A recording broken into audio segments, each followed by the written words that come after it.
Sumainyo ang Panginoon. At sumaiyo rin. Ang mabuting balita ng Panginoon ayon kay San Mateo. Papuri sa iyo, Panginoon.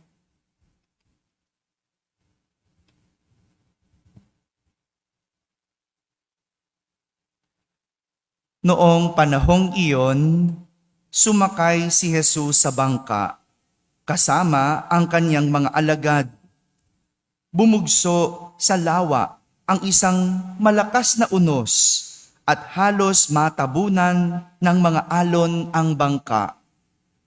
Ngunit natutulog noon si Jesus. Kaya't nilapitan siya ng mga alagad at ginising. "Panginoon, tulungan ninyo kami." Sabi nila, "Lulubog tayo." At sinabi niya sa kanila, "Ano't kayo'y natatakot?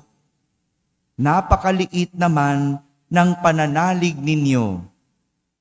Bumangon siya, sinaway ang hangin at ang dagat, at tumahimik ang mga ito. Namangha silang lahat at ang sabi, "Anong tao ito? Kahit ang hangin at ang dagat ay tumatalima sa kanya." Mga kapatid, ang mabuting balita ng Panginoon. Pinupuri ka namin, Panginoong Jesucristo. Magsiupo po ang lahat at makinig sa homilya. Isang magandang umaga po sa inyong lahat. Magandang umaga sa mga nasa barangay, sa mga nasa tahanan na nagsisimba via online at sa lahat ng nasa abroad. Kasama kayo sa aming banal na pagdiriwang dito sa ating parokya. Kwento tungkol sa pananalig ng mga alagad ni Jesus ang ating narinig sa Ebanghelyo sa araw na ito. Kwento ng pananalig. Sabihin nyo nga po, pananalig. Na-question ni Jesus ang pananalig ng kanyang mga alagad sapagkat sila ay natakot at nangamba. Nang minsan hagupitin sila ng malalaking alon at datnan sila ng malakas na unos habang sakay ng bangka. Tatlong bagay ang nakalimutan ng mga alagad, kaya sila natakot at nangamba. Tatlong bagay. Una, nakalimutan ng mga alagad na nauna si Jesus sa bangka. Una si Jesus sa bangka. Ibig sabihin, bago pa sila dumating sa bangka, ando na si Jesus. Nauna si Jesus sumakay eh. So, bago sila, ando na si Jesus. Una si Jesus. Kaya walang dahilan para sila ay mangamba.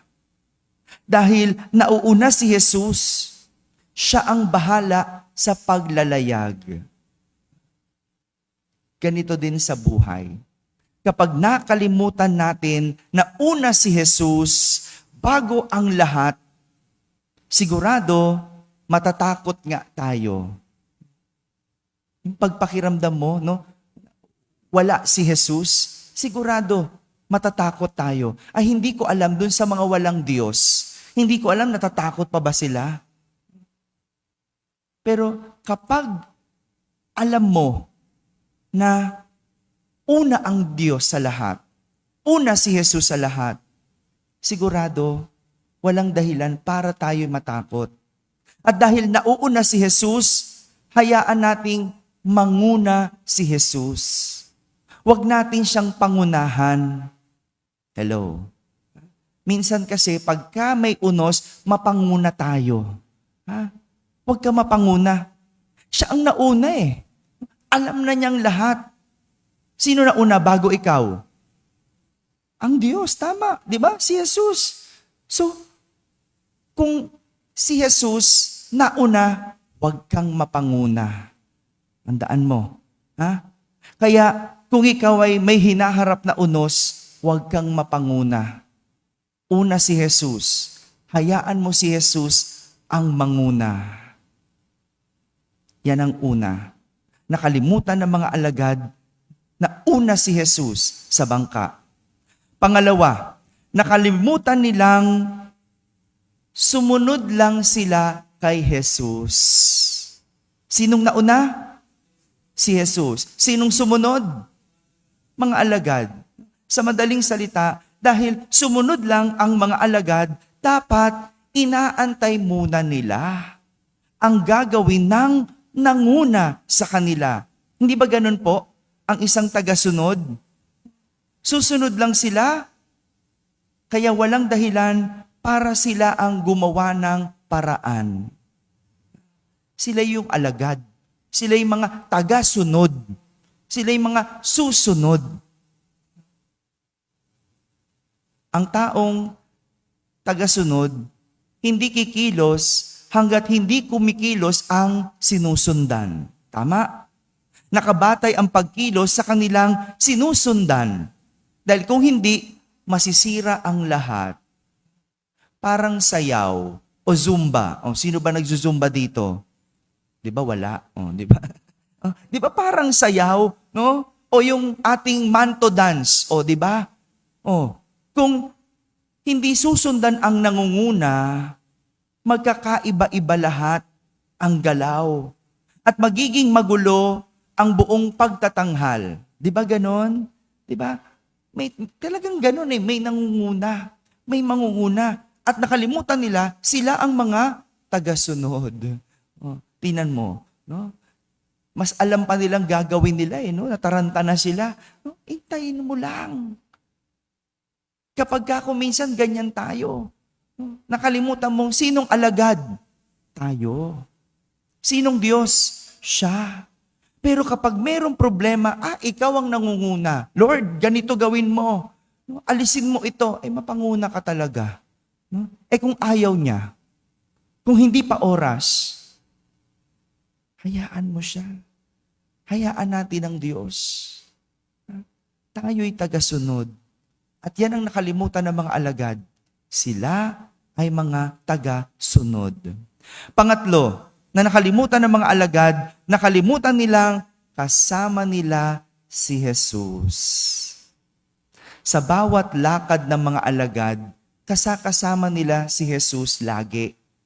Kaya naman, kahit anong pagdaanan nila, lagi silang nagtatagumpay. Nang hamakin sila ng mga Pariseo, si Jesus ang kanilang naging tagapagtanggol. Nang magutom sila, pinakain sila ni Jesus. Di ba? Kahit nga yung mga nagugutom at hindi humihingi kay Jesus, no, 5,000, di ba? Hindi naman sila humingi kay Jesus eh. Pero alam ni Jesus, gutom sila. O kahit yun. Kahit yung mga bagay na hindi natin hinihingi, alam ni Jesus. Nang magpagaling si Jesus ng mga may sakit, pare-parehas naman silang nabiyayaan ng kagalingan. Pero pagdating sa unos, pagdating sa mga alon, nakalimutan nilang kasama nila si Jesus. Dahil mas tinignan nila ang alon at unos kaysa kay Jesus. Ganyan din tayo. Kapag nakalimutan natin, kasama natin si Jesus, talaga matatakot tayo. Huwag mong kalimutan yun. Iisang bangka tayo. At kapag kasama mo si Jesus, walang dahilan para matakot at mangamba. Mga kapatid, sa buhay, walang dapat ikatakot. Walang dapat ikapangamba.